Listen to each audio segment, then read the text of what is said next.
so thick. You're a little fat boy.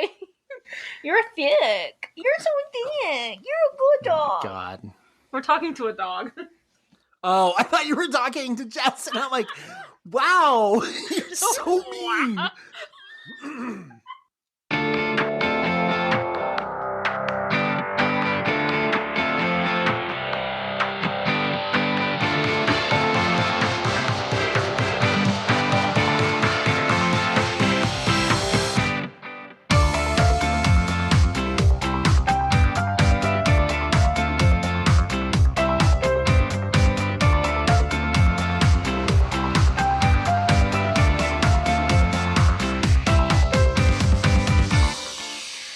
Welcome to Straight from the Muzzle, folks, where we are anything but straight. My name is Space. And I'm Bean. And we welcome you to our show, which is about what today? Today, we are going to be talking about being trans and furry. So if you don't know what trans is short for, it is for transgendered.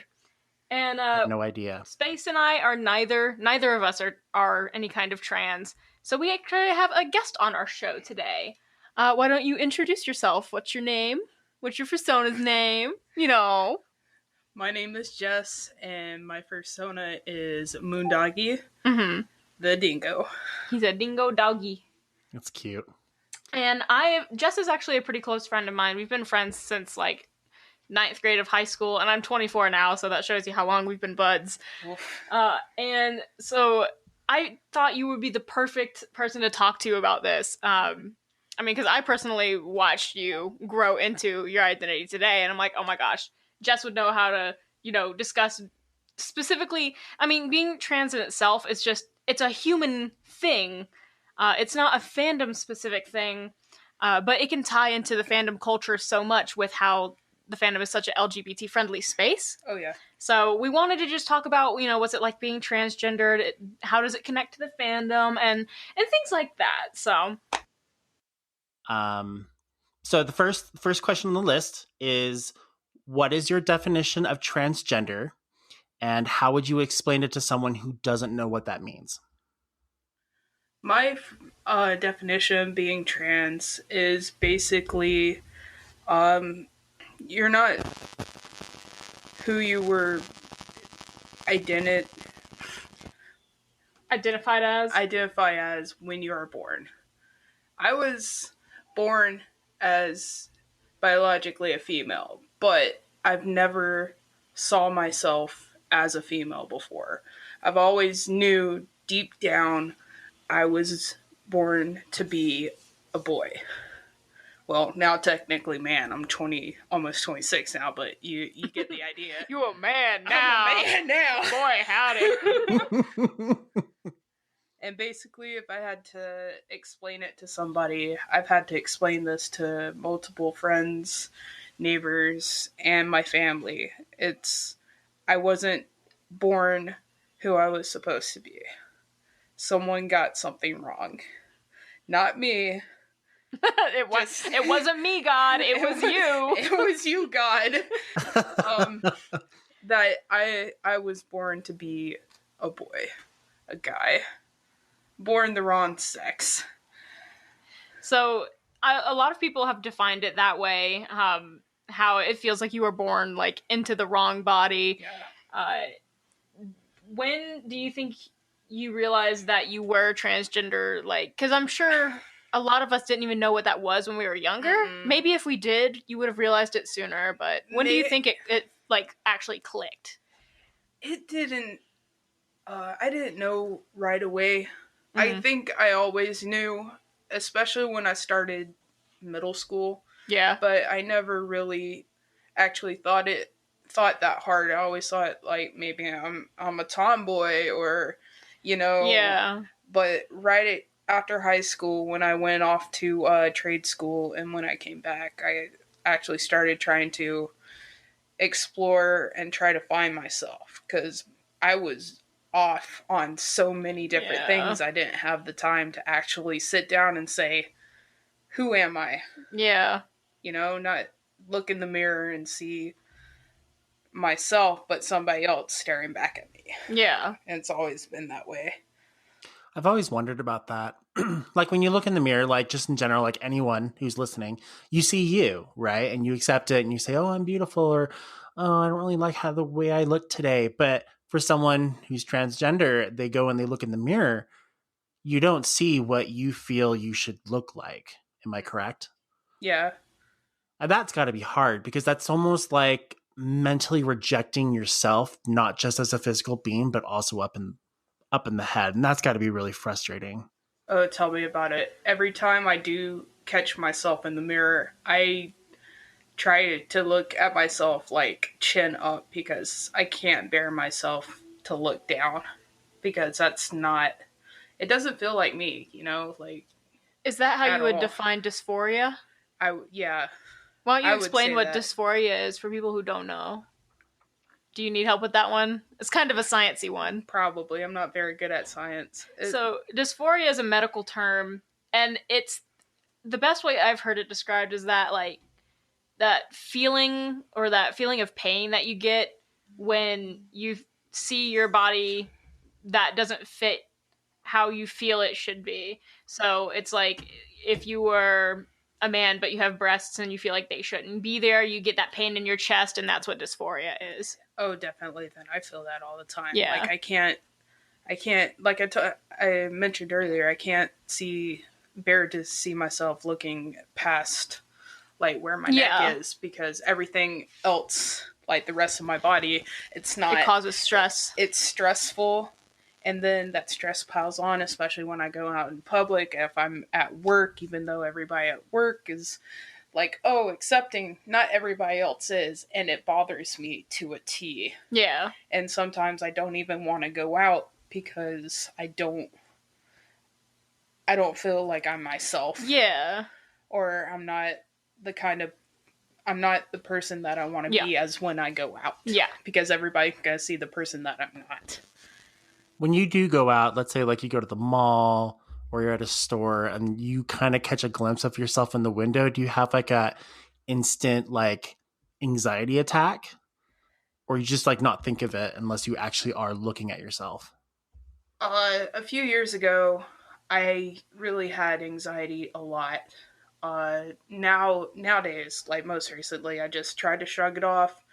It hurts a little bit if I look at my reflection or if someone misgenders me while I'm out. And I'm a pretty hefty guy, so a lot of people say I can pass, like my friends and coworkers say that I can pass no problem because they understand, but not everybody understands. And when someone is like, oh, hi, dead pronoun, I'm like, I'm actually a guy, and sometimes I can't speak up because of the anxiety. We live down in the South, and it's really hard to try to correct somebody without, confrontation or a hate crime. I've had my life threatened at my old job because of that. I can't even imagine. Yeah, the Bible Belt is really tough. And I mean, Space doesn't live in the Bible Belt, but he does live in Utah where all the Mormons are, so I'm sure he understands too, yeah. I understand judgment fairly well. Utah's really good at judging people. So the Mormon church in Utah is pretty gnarly. If you go outside of the state of Utah, Mormons are pretty laid back. Yeah, so, it's just in Utah. If you ever like come across some, you'll probably meet some really nice people, like just really not like out there to get you, welcoming of everything. But when you come to Utah, it's a complete different story. Everyone's fake for the most part. So like I'm not. So like when I'm walking around, I'm super genuine. So if it makes them uncomfortable, then good. I'm causing them to feel something. Yeah. So God, I don't know. That's gotta be rough. Definitely. Yeah. Are there any like you said at your past job you've had your life threatened due to it, and those are some obvious hardships that come with being trans, but have you had any hardships being trans specifically in the furry fandom at all? No, not at all. Not even a little. No. Explain your experience to that. People, use the wrong pronouns, but that's just because they didn't know. Yeah, and then you can correct them, and then they won't. The furry fandom is so accepting with the LGBTQ community that people that would get something like uh, not using correct pronouns or knowing at first, they're quick to apologize and accept. And I think that's great. Yeah. So the furry community, no, it's all gravy. Hey, Space, why do you think the furry fandom is so LGBT centric? Like, I want to know your theory on this because you're a little bit older than me and you've been out as gay for a lot longer than me. I gather the reason why it's more accepting is because the fandom literally is all walks of life. Whether you're poor or rich, you grew up in a great home or not in a great home, situations where you're transgender and you live in the Bible Belt, and then there's the complete opposite end of the spectrum. I feel like there's every person in the fandom has a doppelganger or has some sort of relation to each other, and that makes a connection. So I feel like the furry fandom has all of these different types of people. We understand what it's like to be, part of the outcast or to be shunned for our own individual reasons. But as a whole, we don't want to feel that. So I think as a whole, the fandom wants to be as accepting as possible to make it a family that you never got. Yes. And that's like the best way I can really explain it. Like, yeah, I wouldn't trade this family for anything in the world. Oh, absolutely not. This is the best family ever. It's funny to me to think about, like, the furry fandom is based around animals. Yep. And in the animal kingdom, gender isn't really a thing. Sexuality isn't really a thing. There are and people who are homophobic are always like, well, it's not natural. But it's proven time and time again that homosexuality is so common in animals. Being transgender is something in animals. There are female-born lionesses who will grow manes and get male, roles in the pride. Hyenas can grow penises if there are no males in a pack to keep the bloodline going. There are so many different types of fish and bugs that break, what humans would consider, a gender spectrum or any kind of hard sexuality. You have to be this or this. And so I think it's funny and great that a fandom that is very much, interested in, animals and anthropomorphics, that of course this fandom would have the same kind of ideas on gender and sexuality as literal nature. Yeah, I would agree with that. Would being a furry, like, would you say that the furry fandom has been therapeutic in any way for you as a trans person, or has it helped you discover yourself or anything like that? Like, oh, definitely. The furry fandom is like my go-to for any kind of therapeutic, whether it be drawing or fursuiting or just hanging out with the people I've met in this fandom. Mm-hmm. Like, if I didn't have the fandom, I don't think I would be here today. Yeah. True that. For real. I know Space and I have talked about escapism in the fandom in the past, specifically with Lisa Ling's documentary on furries. Oh, yeah, and how people with disabilities, awesome. Will use the fandom as escapism to, almost experience being able-bodied again. And I feel like with any kind of like LGBT based thing, especially being trans, I feel like the fandom can help in so many ways, not just for escapism, but to help you identify yourself easier. Because I feel like furries contemplate about the self and about, their relationship with the world and with themselves more than the normal person. They're definitely more aware. Like, they're more self-aware. Exactly. Like, we know more probably, like you said, than the average person, because we just kind of, I don't know why. That's actually kind of interesting. I'd like to like dive into that and find out what it is that makes us a little bit more aware than the average person. I mean, that because would be interesting. The process of building a persona, for example, in and in itself is, you have to know yourself to start building on that. Most people will have either a persona that directly reflects them or reflects their ideal self. And no matter what kind of persona you have a bit of you in there. And it takes a lot to take a piece of you and to put it into a character and to learn how to character build based off of your own traits, whether they're physically there or they're mentally there or anything like that. And maybe that just comes with being an artist, knowing yourself more. But not all furries are artists. Some of them just collect art. So it's like, I don't know. It's interesting to think about. I don't know why I haven't made this reference before, and it just dawned on me because it's just probably the most perfect reference. You think of the movie Avatar, not the Airbender, but the other one. The blue people one? Yeah, where you have a disabled guy in a wheelchair who gets in the conscious and is becoming something he's not actually something in a different world and gets to be part of this world. I wonder if, just for you, if it's kind of like that. Like, that physically right now, you're not 100% okay. But if you were to think of the fandom through an avatar way, I guess, is it kind of like the same? You kind of just jump into this world and then you feel comfortable with yourself and everyone else because you are who you want to be. It's kind of a weird question. I'm sorry. I was trying to make it no, it's fine.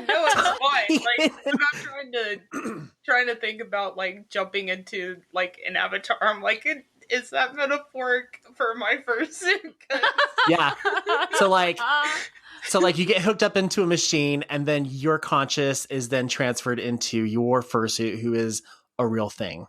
Oh yeah. I guess it VR would be a good one. I mean, you can think of it just as your persona, not just your fursuit. As my persona, then yeah.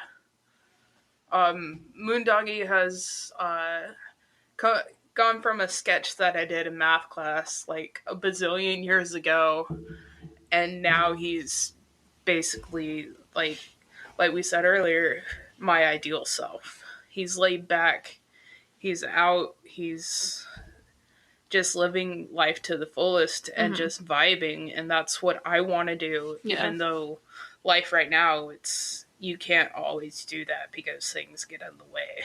But you can definitely obtain it, and I think that's something that is important with a persona. Is it can be, even if it's not what you are right now, it could be a reminder that you can get there. Right. So would you say when you first drew the sketch to what you have now art-wise, has your persona evolved as you've grown into your identity? Yes. Actually, Moondoggy wasn't even my persona back then. It was actually a husky, and now Moondoggy, who was originally a side character, is now became, sorry, I don't know how to speak, more of my persona because I put so much more heart and myself into him. He just evolved with me as I grew and became older and finding myself. It's interesting that you talk about your original persona. Their name was Southern. Yep, he's on the wall. Yeah. All these posters. Southern Pup was Jess's original persona, and that's what I knew him as when I first met Jess back in high school. This was before you came out as trans. Mm-hmm. And I even remember when we were younger and we would sit in your room and, draw furries and stuff like that. I remember drawing a picture of Southern Pup for you, which at the time was a female character, because at the time that's, what you didn't know what trans was yet. So I remember drawing eyelashes on it because I always drew eyelashes on female characters. And then I felt weird and I was like, this doesn't feel right. And then I erased them, even though even to this day, feminine and female characters, I always draw them with eyelashes. And even before Jess had came out as trans, even back then, I had a gut feeling. I was like, that doesn't feel right though. And I erased them. That doesn't belong there. And you never drew Southern as a feminine character, ever. No, never. No. I've never really thought about a character or a persona with eyelashes until you pointed it out. I mean, I've seen it, but I've never just thought about it. I mean, animals have eyelashes naturally. I would just add them on, but yeah. But it's interesting seeing how your persona, because even Southern grew a little bit with you. Just a little bit. Just a little bit, but for the most part, they remain static. But it's when you you got into your now persona, Moondoggy, that's when I feel like you started, understanding the self more and realizing what was really going on. So what would you say is the difference between just, being gay and lesbian, bi, whatever, and being transgender? Because sexuality and gender are different, but they can still go hand in hand. They can go hand in hand. Because you can be trans and also be gay. Yeah. My last relationship, I'm pansexual. But let's say if I wasn't, my preference is other guys, you know? I lean more toward guys, but again, I'm pan. Yeah.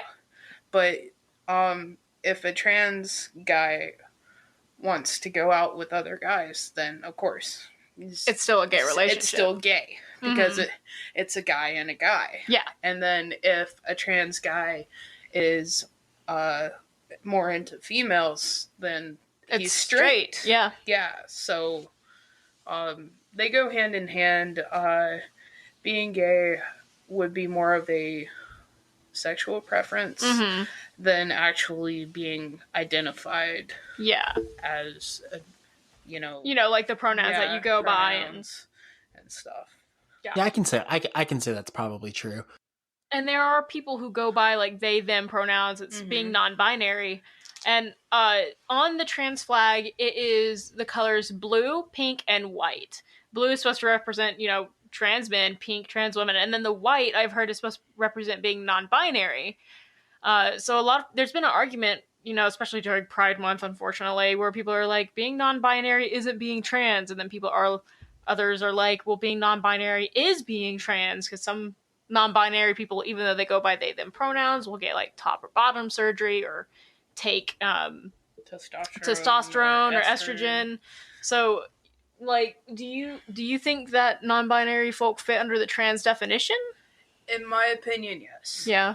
In my opinion, yes. Because they're still, I guess, defying the labels that they were forced onto when they were born. We're kind of like stuck in limbo. So it's like we're trying to be something, and that in itself can be something where we, I guess you could like say, transition into like being a male or a female. So I kind of think, and I'll probably put myself out there too as non-binary, I kind of feel like we should also have a place, in that field. Yeah. So. Yeah, I agree. Really I think non-binary people fit under the trans definition as well. It's just, it can be tricky for a lot of folks who fit under that. Because I'm not non-binary, but I know so many people who are. And it's like, they fight a fight that's, that maybe they want to get top surgery, or maybe they don't, or maybe they take hormones. And then other people, because of how they are choosing to transition into the body that they want as a non-binary person, other people who aren't non-binary start to police them, saying like, oh no, if you do this, then maybe you're actually trans, or maybe you're cis because you're not doing enough. And it's like, everybody's definition of their gender, whether it's, cis, trans, non-binary, any of that, it's up to them. Would intersex be considered non-binary? I think that depends on the person, actually, because I've heard some intersex people just being like, no, even though I have, this and this chromosomes, or my body is like this, I still identify as a woman or as a man. So here's something I've learned from David Bowie, and it's that gender is between your ears, not between your legs. So no matter what your body is done in any way as an intersex person, I feel like it's still your decision in your brain as to what your gender identity is. And I guess that question was more not like geared towards you, Jess. It was just more or less to kind of understand, because I myself am intersex and I don't know where I really fit on the spectrum. I just, I'm not a woman or a man. And so by genetics, those who are all listening, you would have heard me talk about it in episodes past, but if you haven't, you're just joining now. I have something called Klinefelters, which means I have an extra chromosome. So I am XXY. So I am both male and female at the same time, but I neither agree with both sides. Sometimes I feel female, sometimes I feel male, but I don't know where I am. So I kind of just stuck in this limbo of a body, I suppose. And sometimes I look in the mirror and I'm like, I look pretty, but I see it as like a feminine thing. And then other days I'll look in the mirror and I'll be like, I feel manly today, but I don't ever feel one or the other fully. Yeah. I mean, to me, that reminds me of either being gender fluid, which is a label I don't hear as much anymore, but it is still something that exists, and or being non-binary. So gender fluid pertains to gender stuff. Yeah. And then when it comes to sexuality, it could be, maybe your preference doesn't switch. You're not like, oh, I like men or I like women or I'm a lesbian or I'm a gay person. It's like maybe you could be considered pansexual. So you still can have a heavy preference for one gender, like, men, for example. But if you still find that attraction going elsewhere, even if it's just by 1%, you can still consider yourself pansexual. But that's all up to you. That's all to your own self-definition. But gender fluidity and being non-binary, they both exist and they could both be options that you could explore. Yeah. I'm still on the fence, but I'll probably be on the fence for the rest of my life because I just don't know where to go with it. I mean, and some people don't have to, some people never will find that true label that to grasp and hold on to. It's okay being unsure, just as long as, if you find comfort, and, who you're with, like your partner or partners and, and how you dress and all that. It's living your life is more important than finding that perfect label. You know what I mean? Yeah. Does that make sense? That makes sense. Yeah. Jess, Yeah. what advice would you give a trans person who might be feeling lost in the community right now? And this can both be in the furry community and out of the furry community. Yeah, maybe one for each, because I feel like It's a the experience in the fandom can be very different than out of the fandom. If anyone is trans right now and feeling lost, just be you. Find yourself. You don't have to rush. There's no finish line. There's nobody's quota that you have to meet except for you. And you have all the time in the world. It took me until I was about 24 to feel and find myself completely. Like, I was lost for about at least 4 years before I found myself. Yeah. So you're not alone. You can do this. And if you feel lost, just reach out to people. Like, your friends will understand. Some family members will actually understand. Even if you feel like they won't, they will. If they truly love you, they will. I never Especially with time. Especially with time. Like, I was so scared that my family would not understand because they've never experienced what that meant. Yeah. I mean, my father is bisexual. My sister is bisexual. Hell, my two uncles are gay. But transgender, it was foreign to them. They didn't understand. They thought it was just a phase. You're gonna get that a lot. Or maybe, hey, you're probably just, a tomboy, tomgirl, whatever. Don't listen to anybody else except for your own heart. Yeah, focusing on the self, I think, is really important. Because definitely. I feel like trans people are fighting tooth and nail just to hold on to their own identity. So focusing on you and not, other people, like, it's just fill your own happiness. You can't get overwhelmed with that. Yeah, and I got overwhelmed with that. Yeah. Like, I would stress every single day. Yeah. And you being definitely saw that with myself. I did, yeah. I broke down when I told my parents I never thought that they would accept me. Yeah, I remember that.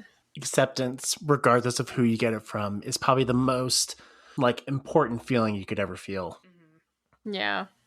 And just normalization in general. This can go with, being gay as well. If you're out and about and you see something, in a store that's, LGBT welcome here, or safe space stickers on school, public school doors, like teachers who will be okay with you coming out to them or needing help in that regard. We'll usually have the safe space stickers, just things like that, little things like that every day. It's like reassuring. It's reassuring. It lifts a lot of weight off your shoulders. Yeah. And even things that some people in the LGBT community will complain about, for example, Target selling trans pride stuff and gay pride stuff. A lot of people in the LGBT community are like, well, they're just profiting off of us during Pride Month. They don't really care. And I can understand that. But also the fact that the world is changing enough to where people won't 100% boycott shopping there because they're selling Pride merch. Like, the world is changing enough for that to be a thing. Even if their intention is to make money off of you, it's still better than 10 years ago when if a shop put up a gay pride flag, they would get closed down so fast. Instantly, yeah. Vandalized. It's not like what they're selling, it's the idea behind it. So either way, like, even if, like you said, they're making money off of it, it doesn't matter. You can now get stuff there and not have to, like, worry what other people are going to think. Yeah. And it's just, even just driving around or seeing, like, the equal rights campaign in Georgia. Mm-hmm. I don't know if they're just in Georgia or if they're everywhere, but, those on people's cars and, or people walking around with, like, I love my trans kid or I love my gay kid. Like, even the straight ally flag and the fact that that's even a thing that exists, like, you will find your place. And I believe that chapter is out here in Utah. Yeah. Well, I see it a lot, especially during June, which is our Pride Month. And June is huge here in Utah. Like, you hear, like, Pride Month across the nation, across the world. But, like, a couple of years ago, there was a survey done, and Salt Lake City was the number one most diverse and, I think, LGBTQ friendly city in the United States. Interesting. The city itself, not the county or, like, the other ones, just the city itself. I gotta say, that's probably true. The closer you get to the actual city itself, the more diverse you get to see of people. And it's so interesting. And then the further you go out, the more the communities start to kind of, like, you get, like, your mom communities. I feel like that's with a lot of cities. Yeah, I think it's probably true. Because when you go into the city, more people live there and it's more diverse. And the more people you see, the more experiences you hear about or read about or just see as a person. And it's like, you will never truly understand somebody else's perspective unless they tell you or unless you see it. So cities are just more heavily populated naturally with more diverse people. So I feel like that's why it goes more liberal when it goes to that. I know Atlanta is the gayest city in the South. Yeah. I mean, we have a whole street that is populated by almost exclusively gay people. There's a pride flags at least every 3 steps. It's Piedmont. Mm-hmm. Piedmont. That's cool. Open my dog cafe. Yeah. That's cool. I know that, like, when I first was learning about transgender and people that transitioned when I was first coming out, like, I had my opinions against it. And over a course, I'd say of, like, I'd probably say with over maybe like 6 to 8 years, my opinion has dramatically changed.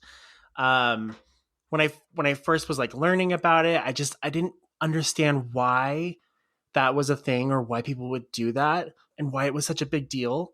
And I really never really understood it. I saw it as a scientific thing. So the way I broke it down was, well, you can change all you want on the outside, but if you do the DNA underneath a microscope, genetically you're still a male. And so that's what my, like, point of view was. But my friends kind of helped me over time see different people take their different struggles, their different, journeys. And as I kind of, like, grew into being me and to seeing other people who transition, I finally understood what they were going through, because I was able to break it down for me to be like a mental and then an emotional and a physical process. There's so much that's going on, and you can't really just judge based off of what you're seeing. Yeah, it's like the saying, don't judge a book by its cover. same thing applies to every person out there. You can't just judge them for what they are or for what they're doing. Like you said, you have to listen to their story, their understanding, their reasons why they're doing what they're doing. You may actually find that you'll like this person a lot more, or you'll have a closer relationship to them.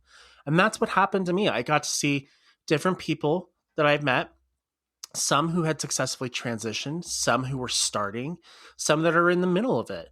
And I got to see like every bit of it. And I finally kind of like understood through my own negative experiences and then hearing others about transgenders. And I genuinely have such an appreciation because what they have to go through and just what you have to go through, but I'm saying they as like as a whole. Yeah, understandable. Is what they have to go through is probably 10 times more harder than what the average person has to go through, because you're not just changing who you are on the outside, but you're mentally training yourself to be who you want to be on the inside.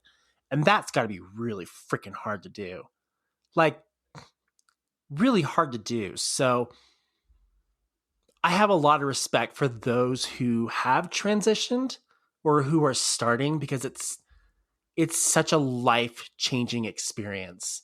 And it's so rewarding to see them start, go to the middle, and then the ending of it as well. It's almost like they're graduating into a whole new them. A them that they wanted to be, and a them that you get to see. So Yeah. I don't really have any other questions. No, I think we covered it pretty well. Yeah. If our fans out there have questions, if you're transgender or if you have questions about transgenders, don't be afraid to ask us. You can also reach us on Facebook, Twitter, and Telegram. If you want to, you can email us at talktothemuzzle@gmail.com. That would actually recommend that one if you're kind of nervous about asking your questions out in public. Yeah, because we can keep you anonymous over email. Absolutely. And I get emails. I get a couple of emails a month, from all walks of life. And I really love reading them and like responding back to them. It takes me a while, but I get back to them eventually. But yeah, if you have any questions, please ask, because I'll definitely forward the questions off to Bean, and then Bean will either answer them or forward them off to either Jess or someone that she knows would be the best to answer this question. Yeah. And what are your social media pages, like your Twitter and your... Let me look them all up. I know your Twitter, isn't it that one pup, or is it different now? I changed it. Is it like Boba King? Yes, that's right. It is Boba King. My on Twitter is MellowMoonMutt. It'll come up as Boba King because I'm a slut for boba. My God, I love boba. Do you like the popping boba or do you like the tapioca boba? You know what? It all depends on which shop I'm at. Like, there's a shop that really has really good popping boba, and there's a shop that really has really good normal boba, and then there's a shop that does frozen boba. That sounds so good. It's legitimately, like, if you were to look at my DoorDash orders from this week, because I've been home all week, at least once every other day has been an order for boba to come in, and they're always from different people, but they're so good. Oh, Tell I me love them about so it. much. Like, I was in New York for only a short weekend, and every day I got boba. And it was from different stores, and they did it in such different and unique ways. I'm like, man, I really need to move out here or something. The variety, the flavor. Exactly. Like, Jordan ain't got shit. It like you haven't experienced life until you've had boba. After that, then you can say you've experienced it, because it just like takes you on a journey into like this most amazing flavor trip. It's so good. I make friends. I'm going to take you to boba. What's boba? What? Hold the phone. Put the brakes on. What? Boba now. Because at work, we always go get boba, too. Oh, man, I miss boba. Fucking pandemic is keeping the boba from me. We live in the sticks, so we don't have DoorDash for boba. You know what? The boba shop that I took to you that one time. It's closed right now, ain't it? You can actually do Cullen orders. No. Ooh. Yeah, and you can go up there and get it. But Ooh. you can't walk in. Ooh. Yeah, I no. don't need to walk in. I just need to walk away with some boba. Boba and some Apparently, I don't know if you guys macarons. have them out there. Do you have a Sodalicious out in Georgia? Never heard What of is a it. so delicious? That's the gayest sound of shit I've ever heard in my life. They have there's a couple shops out here. They're like soda shops, and they literally look like those like standalone coffee shops that you kind of like drive through. Yeah. But they specifically specialize in just soda, and they always have like different flavors, like hundreds of different flavors, kind of like how Sonic has like hundreds of different things you can Yes. choose from. Gotta get that So, water. but they also make boba as well. And I was just going to say, if anyone's ever been to a Sodalicious, do not order their boba. It's not worth it. They don't know how to, they need to stick to their sodas and not to that other region of bobas. Okay, but I wonder how Tapioca Pearl would even react inside of a soda. experimental time. Because that doesn't sound bad if it worked. Especially like I wonder if it would popcorn. if it would be like, oh, dude, a popping one would be really interesting. I wonder if it would pop it though. Yeah, that's true.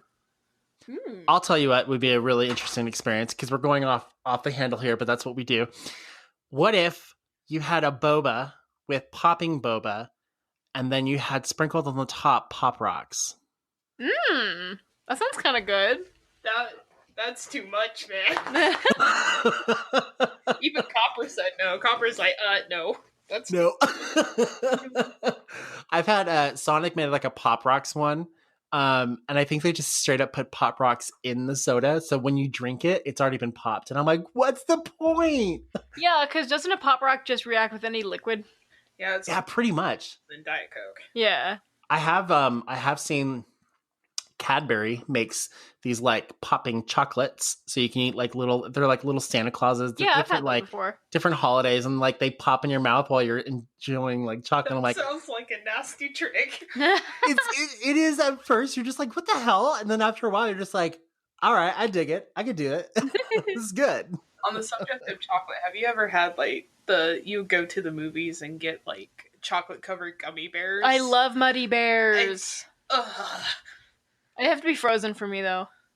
They have to be good bears. They can't be like the Shit bears. like the ones that like Brand take bear. forever to chew. I can't do that. Ian, are you off the brand? I'm bear? an off-brand bear. Ugh. No, I like a good gummy bear, and then it has to be a good chocolate too. Space is just like, I like me a good bear. I do. I love me a big, thick bear is what I like. Anyways, I believe we got your Twitter handle. Do you have any other handles? Love handles? No, I'm just kidding. Let me get And your my Instagram. Instagram, yeah. And of course, we'll put that in the information down below first so you guys can see that. So Yes. Yeah, it's Yeah. also MellowMoonMutt, but there is a period between all three words. Oh. It's good to know. Unsimple. Simple is a good way to go. Yeah. Nothing wrong with that. Well, I believe that wraps up today's show. Yeah, I think it was a good one. It was educational. It was emotional, at least on my end, because I'm super sensitive to pretty much everything. So I'm like, Oh, buddy. parts of me over here were like welling up, and I'm just like, oh my god. I like silenced my audio so you couldn't hear it. Having a sniffle. Yeah, I mean, it's inspirational and it's emotional to hear it. I'm sure other people, when they listen to it, they'll also feel it as well. So, All right. With that being said, that's the end of our show, and we will see you next time. Thank you for joining us, Jess. We really appreciated your company. Really appreciated y'all. Y'all are awesome. have a good night, everyone, or a good Bye. day.